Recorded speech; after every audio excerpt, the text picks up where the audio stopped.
செடி பேர் சிலோன் கோல்டு. இது ஒரு பிலோடென்ட்ரான் வெரைட்டி சேர்ந்தது. ரொம்ப அழகாக லைட் க்ரீன்லேருந்து டார்க் க்ரீனாக மாறும். இந்த செடி மழை பெய்யறப்ப கொஞ்சம் வெயிலில் வைக்கலான்னு வச்சுட்டு ஒரு 2 நாள் அதை எடுக்காமல் விட்டுட்டேன். அந்த இலையில் இருக்கிற பச்சையை மாதிரி எப்படி சிகப்பாக தீயில சுட்ட மாதிரி ஆயிடுச்சு. இந்த செடி கலர் கொஞ்சம் நான் நிழல்ல வச்சுட்டேன், நல்ல க்ரீனிஷாக மாறிடும். ஏதாவது செடி வெயிலில் வச்சு தீயில சுட்ட மாதிரி கருகின மாதிரி ஆச்சுன்னா அதை உடனே நிழலில் மாற்றி வச்சுருங்க.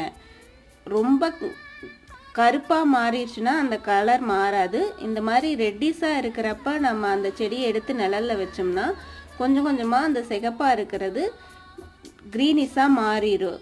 இந்த செடி ரொம்ப பார்க்க அழகாக இருக்கும். இன்டோர் பிளான்ட்டாக வளர்த்துறதுக்கு ரொம்ப நல்ல செடி.